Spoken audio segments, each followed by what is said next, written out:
Hello! Welcome back to Telugu వెలుగు YouTube channel. ఈరోజు ఈ వీడియోలో మనము తెలంగాణలో టెట్ అయితే ఎగ్జామ్స్ అయితే కండక్ట్ అయితే చేస్తున్నారు కదా! మనకి థర్డ్ నుంచి అయితే స్టార్ట్ అవుతున్నాయి. మనకి తెలుగు సబ్జెక్ట్ అనేది అందరికీ కామన్. అటు పేపర్ 1 వాళ్ళు, అటు పేపర్ 2 వాళ్ళకి సంబంధించిన బిట్స్ అయితే చూద్దామండి. ఇది పేపర్ 2కి సంబంధించిన ప్రీవియస్ క్వెషన్ పేపర్. మనకి జూన్‌లో జరిగిన పేపర్. దీంట్లో మనకి 30 బిట్స్ అయితే ఉంటాయి. ఈ 30 బిట్స్ ఏ విధంగా వచ్చాయి అనేదైతే చూద్దాము. చాలామంది నన్ను తెలుగులో ఇంపార్టెంట్ టాపిక్స్ చెప్పండి మేడం. ఈజీగా మేము ఈ లాస్ట్ 3 డేస్‌లో ఇవి ఏటి మీద ఎక్కువగా ఫోకస్ చేయాలి అనేది చెప్పండి అనైతే అడుగుతున్నారు. నేను దీంట్లో చెప్పాల్సింది ఏంటంటే, మీరు ఫస్ట్ తెలుగులో చదవాల్సినవి విషయ సూచిక చదవండి. దాంట్లో నుంచే మీకు 5 బిట్స్ దాకా అయితే వస్తాయి. అవి ఏంటంటే, మనకి ప్రతి సిక్స్త్ క్లాస్ నుంచి 10థ్ క్లాస్ వరకైతే చదవాలి కదా మీరు. సిక్స్త్ నుంచి 10థ్‌లో నుంచి ఫస్ట్ ఉన్నటువంటి విషయ సూచిక చూడండి. మీరు దాంట్లోనే పాఠం పేరు, ఇతివృత్తము, ప్లస్ ప్రక్రియలు, రచయిత ఉంటాయి. అవన్నీ ఒక దగ్గర నోట్ చేసి పెట్టుకోండి. వాటిని బై హార్ట్ చేయండి. వాటి నుంచి మనకి 5 బిట్స్ దాకా అయితే వస్తాయి. నెక్స్ట్ మీరు ఒక లెసన్ స్టార్ట్ చేసినప్పుడు దాంట్లో ఉన్నటువంటి కవి పరిచయము, కవికున్న బిరుదులు, కవి యొక్క రచనలు, ఏ శతాబ్దానికి చెందినవాడు అనేదైతే అది కూడా చదవండి. ఇక మనకి ఏ ప్రక్రియకి చెందింది అనేది ఇస్తారు కదా! తర్వాత మనకి పద్య భాగంలోని స్టార్ గుర్తున్నటువంటి పద్యాలు చూసుకోండి. మీకు టైం లేకపోతే గిన ఓన్లీ భావాన్ని మొత్తాన్నయితే చదవండి. భావాన్ని చదివినా మీకు ఆ సబ్జెక్ట్‌లో ఉన్నటువంటి ఆ పద్య భాగంలో ఉన్నటువంటి మొత్తం మీకు టాపిక్ అనేది మీకు అర్థమవుతుంది. దాని నుంచి ఏమైనా బిట్స్ వస్తే మీరు చేయగలుగుతారు. ఇక భాషాంశాలకి, వ్యాకరణానికి సంబంధించి ఎక్కువగా బిట్స్ అయితే వస్తాయి. ఆ భాషా అంశాలు ఏంటంటే మనకి ప్రకృతులు, వికృతులు, పర్యాయ పదాలు, నానార్థాలు, ఇక ఉత్పత్త్యార్థాలు, అర్థాలు. ఇవన్నిటి నుంచి మీకు ఒక 9 బిట్స్ అయితే మీకు వస్తాయి ఈజీగా. 9 మార్క్స్ అయితే మీరు గెయిన్ చేసుకోవచ్చు. అవి మీకు ప్రతి లెసన్‌కి ఉన్నటువంటి వెనకాల మనకి భాషాంశాలు, వ్యాకరణాంశాలు ఇస్తారు కదా! అవి చదవండి. ఇక లాస్ట్‌లో మనకి టెక్స్ట్ బుక్ బ్యాక్ సైడ్‌లో ఉన్నటువంటి అవి కూడా చదవండి. మీరు చదవాల్సినవి అవి ఇవి కాదండి. ఓన్లీ మీరు అకాడమిక్ బుక్స్‌ని ప్రిపేర్ అవ్వండి. దాని నుంచే మీకు 100% బిట్స్ అయితే వస్తాయి.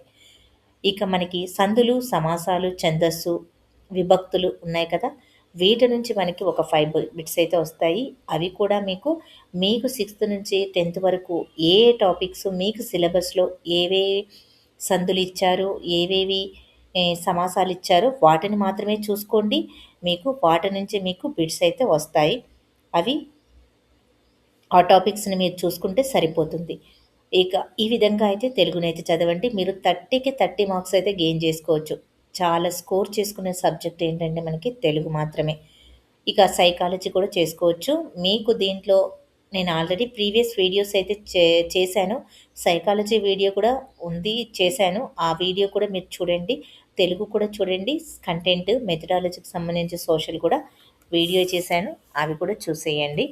ఇక ఫస్ట్ టైం మా ఛానల్ చూస్తున్నట్లయితే సబ్స్క్రైబ్ అయితే చేసుకోండి. పక్కనే ఉన్న బెల్ ఐకాన్ ఆన్ చేసి పెట్టుకోండి. మేము పెట్టే ప్రతి వీడియో మీకు నోటిఫికేషన్ రూపంలో అయితే వస్తుంది. నేను ఎందుకు చెప్తున్నానంటే, ఈ తెలుగు వెలుగు యూట్యూబ్ ఛానల్ అనేది ఫస్ట్ టైం అయితే మేము ప్రీవియస్‌గానే స్టార్ట్ చేయడం అయితే జరిగింది. ఇక రీసెంట్‌గా స్టార్ట్ చేశాం కాబట్టి ఏపీలో నేను డీఎస్సీ, టెట్ పేపర్స్ అయితే అప్లోడ్ అయితే చేశాను ప్రీవియస్‌వి. మంచి రెస్పాన్స్ అయితే వచ్చింది. అదేవిధంగా తెలంగాణ వాళ్ళు కూడా నాకు కామెంట్లు అయితే పెట్టారు. మేడం మాకు టెట్ జరుగుతుంది. మాకు కూడా ప్రీవియస్ పేపర్స్ పెట్టండి మేడం అని చెప్పి అడిగారు. అందుకే నేను మీ కోరిక మేరకు వీడియోస్ అయితే చేస్తున్నాను తెలంగాణవి కూడా. ఇక మీకు ఎగ్జామ్స్ అయ్యేంత వరకు మీ వెన్నంటే ఉంటాను. మీకు ప్రీవియస్ పేపర్స్ అప్లోడ్ చేస్తూనే ఉంటాను. మీరు మంచి ప్రాక్టీస్ చేయండి. మంచి స్కోర్ అయితే సాధించండి. ఏ టాపిక్స్ మీద మీకు కావాలో కామెంట్ అయితే చేయండి. ఓవరాల్‌గా పేపర్ అయితే చూడండి. మీకు దీని నుంచి 50% బిట్స్ అయితే వస్తాయి. ఇవే టాపిక్స్ నుంచి మీకు బిట్స్ వస్తాయి కాబట్టి మీరు టెక్స్ట్ బుక్‌లో ఆ టాపిక్స్ మీద ఎక్కువగా ఫోకస్ అయితే చేయండి. ఇక క్రింది పద్యము చదివి ము 31, 34 ఒక పద్యము, ఒక గద్యం అయితే ఖచ్చితంగా వస్తుందండి. మనకి ఏపీలో అయితే 2 పద్యాలు, 2 గద్యాలైతే వస్తాయి. ఇక్కడ సిరిదా వచ్చిన వచ్చును సలిలితముగా నారికేళ సలిలము భంగిన్ సిరిదా పోయిన పోవును కరిమ్రింగిన వెలగపండు కరణిని సుమతి. కరి పదానికి అర్థం ఏమిటి? కరి అంటే వేణుగు. ఈ పద్యంలో కవి ఏ విధమైనటువంటి దృష్టికోణాన్ని వ్యక్తం చేస్తున్నారు? ఇక్కడ మనకి కవి ఏ విధమైనటువంటి దృష్టికోణాన్ని చెప్తున్నాడు అనేదైతే అడుగుతున్నారు. ఇక్కడ యథార్థ దృష్టినైతే చెప్తున్నారు. ఇక మనకు ఒక పద్యం ఇచ్చి మనకి క్వశ్చన్స్ అయితే ఇచ్చారు. నీరు అనే నీరు అనే అర్థాన్ని కలిగిన పదం ఏమిటి అనేది ఇచ్చారు. సలీలము అంటే నీరు. ఈ పద్యంలోని కరి అనే అర్థంతోటే ఉపయోగించిన మరో పదం ఏమిటి? భంగి అనే పదాన్ని ఉపయోగించారు. ఇక మనకి ఒక గద్యం అయితే ఇచ్చారు చూడండి. గద్యం నుంచి కూడా మీకు ఇక్కడ 35 నుంచి 38 వరకు అయితే మీకు బిట్స్ అయితే ఇచ్చారు.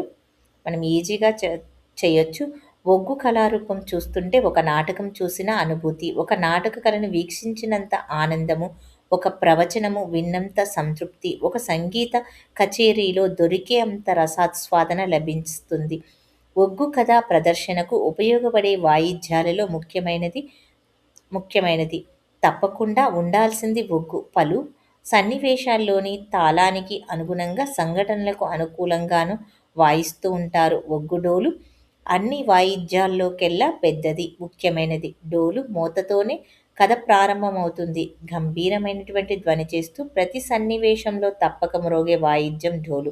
కథాగమనంలో కొన్ని సన్నివేశాలు ఉద్రేకం కలిగించడానికి డోలుని మేల్లో వేసుకొని నృత్యం చేస్తారు. పళ్ళతో బిగించి పట్టుకొని తాండవం చేస్తారు. గుండ్రంగా ఆవేశంతో తిరుగుతారు. వీపుకు తగిలించుకొని విన్యాసంగా వాయిస్తారు. తాళాలు అరచేతికి రెండింతలు పెద్దగా ఉండి ప్రతి రాగానికి లయ అని అందిస్తూ శ్రావ్యంగా మోగే వాయిద్యం. వీటికి తోడుగాను చిన్న తాళాలను కూడా ఉపయోగిస్తారు. కాళ్ళకు గజ్జెలు, భుజం పైన రుమాలు, చేతిలో చిన్న కర్రను, కథానడకను ఉపయోగించుకుంటారు. ఇక్కడ చూడండి, ఒగ్గు ప్రదర్శనలో అత్యంత ముఖ్యమైన వాయిద్యం ఏమిటి అని అన్నారు. ఇక్కడ డోలు. ఒగ్గు కళాకారుడు కథానడకకు తాళంతో పాటు ఇంకా ఏమి ఉపయోగిస్తారు? గజ్జెలు, రుమాలు, చిన్న కర్రని. ఇక్కడ కథాగమనంలో ఉద్వేగం కలిగించడానికి ఒగ్గు కళాకారులు ఏం చేస్తారు? డోలుని మెల్లో వేసుకొని నృత్యం చేస్తారు.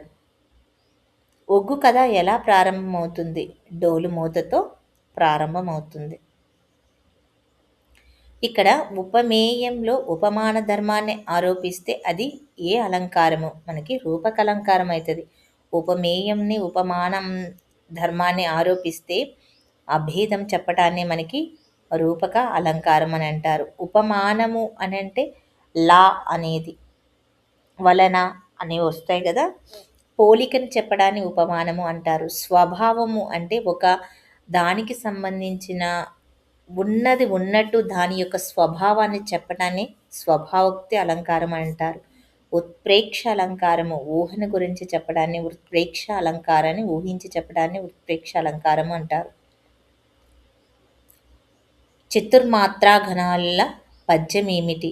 మనకి చతుర్మాత్రా గణాలు అంటే ఇంద్రగణాలు మనని చతుర్మాత్రా గణాలు అని అంటారు. అవి మనకు నేటివి కంద పద్యంలో చతుర్మాత్రా గణాలు ఉంటాయి.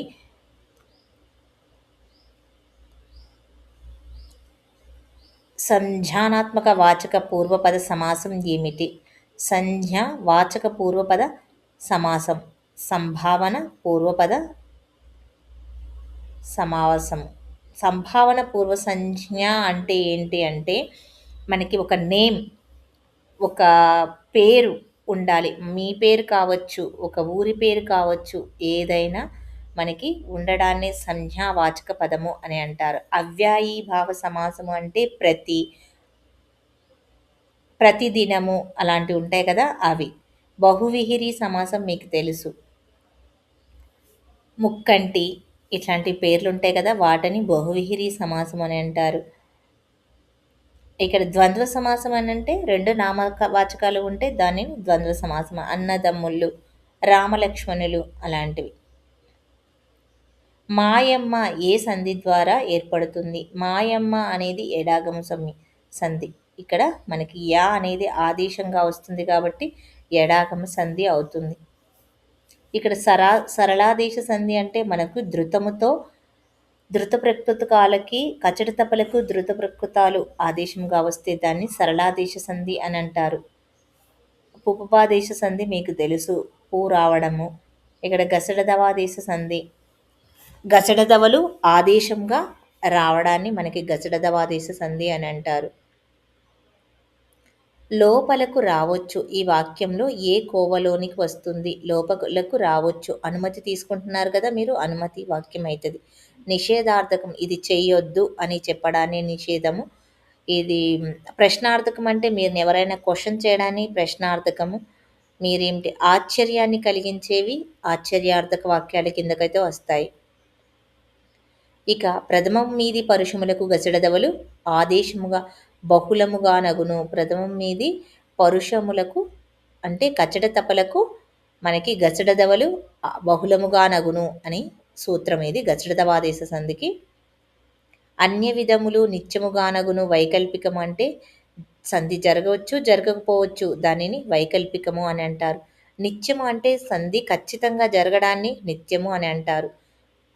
అకారానికి ఊ పరమైందనుకోండి, అది నిత్యముగా జరుగుతుంది. ఉకార సంధి నిత్యముగా జరుగుతూ ఉంటుంది.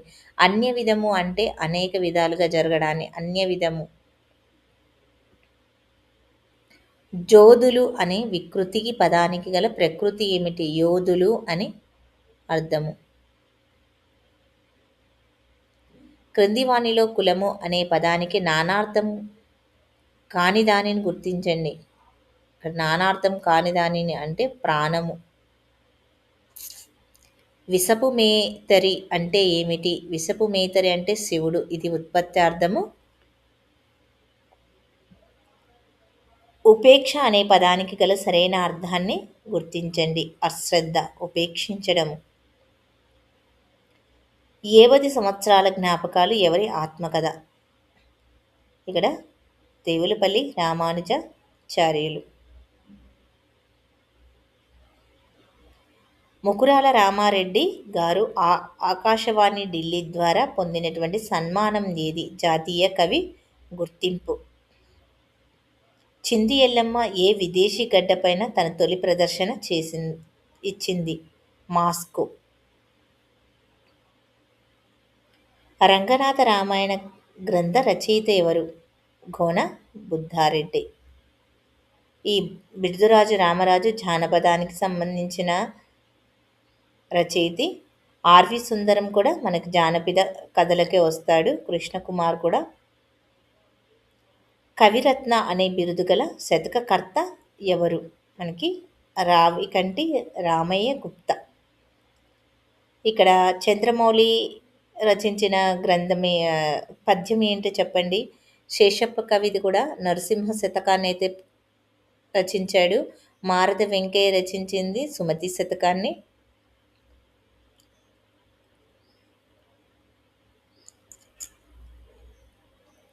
తెలంగాణ భీష్ముడు అనే బిరుదు ఎవరికి ఉంది? ఆదిరాజు వీరభద్రారావు. గ్రాంధిక భాషను సాహిత్య ప్రామాణిక భాష అని పేర్కొన్నవారు బ్లూమ్ఫీల్డ్.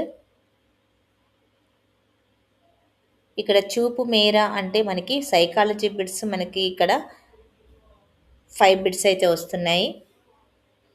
ఒక గుక్కలో విద్యార్థి ఎంత పలుకు కలిగి చూడగలుగుతాడో అనేది చూపు మేర అంటే మీరు ఒక చూపులో విద్యార్థి ఎంతవరకు చూడగలుగుతాడో అనేది చూపు మేర అనేది వస్తుంది. పలుకు మేర అంటే ఒక గుక్కలో ఎంతవరకు మీరు పలుకగలుగుతారో దాన్ని పలుకు మేర అనేది అంటారు. చూపు మేర, వాజస్మితి అని వీటికి మారు పేర్లు కూడా ఉన్నాయి. ఈ టాపిక్ కూడా చూసుకోండి మీరు. అష్టాధ్యాయి, అష్టకము, శబ్దశాసనము, వృత్తి సూత్రము, అష్టిక అనే 5 పేర్లతో పిలువబడే సంస్కృత వ్యాకరణ గ్రంథాన్ని రచించిన వారు ఎవరు? పాణిని.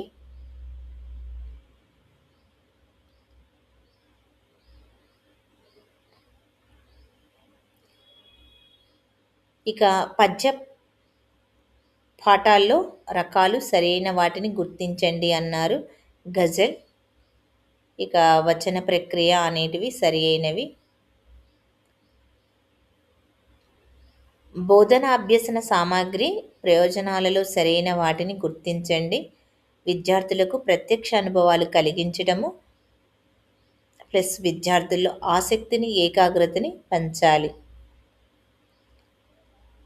తరగతిలో బోధనాభ్యసన ప్రక్రియ జరుగుతున్నప్పుడు విద్యార్థి ఏ విధంగా నేర్చుకుంటున్నాడో పరిశీలించి పిల్లల అభ్యసనాన్ని మెరుగుపరచడానికి జరిపే మూల్యాంకనాన్ని ఏమంటారు? మనకి నిర్మాణాత్మక మూల్యాంకనం.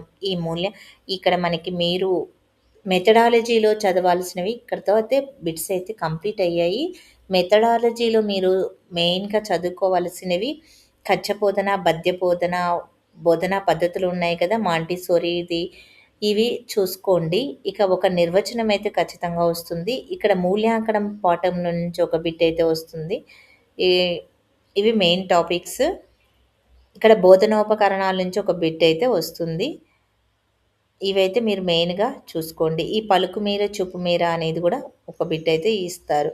ఈ విధంగా మీరు తెలుగులో ఈ బిట్స్ అయితే మీరు చూసుకోండి. ఇప్పటివరకైతే వీడియో చూసారు కదా! మీకు యూజ్‌ఫుల్ అయితే లైక్ చేయండి, షేర్ చేయండి. మీ ఫ్రెండ్స్‌కి ఎవరికైనా యూజ్‌ఫుల్ అయితే ఈ వీడియోనైతే షేర్ చేయండి. హైప్ ఆప్షన్‌లో పాయింట్స్ అయితే ఇయ్యండి. మీరు ఎక్కువగా లైక్ చేస్తే మళ్ళీ నేను నెక్స్ట్ వీడియో మీకు అప్‌లోడ్ అయితే చేస్తాను. ఈ ప్రాక్టీస్ పేపర్స్ చేస్తే మీకు ఎన్ని బిట్స్ వస్తున్నాయనేది కూడా కామెంట్ చేయండి. మీరు ఈ పేపర్స్ చేయడం వల్ల మీకు చాలా యూజ్‌ఫుల్ అవుతుంది. దీంట్లో నుంచి ఈ మోడల్‌గానే మీకు బిట్స్ అయితే వస్తాయి. ఈ ప్రీవియస్‌గా జరిగిన పేపర్స్ కాబట్టి ఎగ్జామినర్ ఇలానే ఇస్తారు. మీకు ఏపీలో కూడా నిన్న టెట్‌లో ఈ ప్రీవియస్ పేపర్స్ నుంచే మనకి 50% దాకా బిట్స్ అయితే వచ్చాయి. ఇక తెలుగు వెలుగు యూట్యూబ్ ఛానల్‌ని మేము ఫస్ట్ టైమ్ అయితే స్టార్ట్ చేశాము. ఇప్పుడు మీరైతే మీ సపోర్ట్ అయితే మాకు అందిస్తే మేము ఇంకా వీడియోస్ అయితే అప్లోడ్ అయితే చేస్తాము. థ్యాంక్ యూ అండి. ఇంకా ఏమన్నా మీకు తెలుగుకు సంబంధించినవి ఏవైనా డౌట్స్ ఉంటే గిన కామెంట్ సెక్షన్‌లో కామెంట్ అయితే చేయండి. మేము మళ్ళీ మీ కామెంట్స్‌కి అయితే ఖచ్చితంగా రిప్లై అయితే ఇస్తాము. మీరు వెళ్ళేటప్పుడు కొత్త టాపిక్స్ చదవకుండా ఉన్న టాపిక్స్‌ని రివిజన్ అయితే ఎక్కువ సార్లు చేయండి. ఇలాగా మీరు ప్రీవియస్ పేపర్స్‌ని ఎక్కువగా ప్రాక్టీస్ చేయండి. ప్రాక్టీస్ చేస్తే మీలో ఉన్న భయము పోతుంది. ఇంకా మీకు ఎలాంటి వీడియోస్ కావాలనేది కూడా కామెంట్ చేయండి. మేము అలాంటి వీడియోస్ మీకు మేము అలాంటి వీడియోస్ మీకు పెట్టడానికైతే ట్రై చేస్తాము.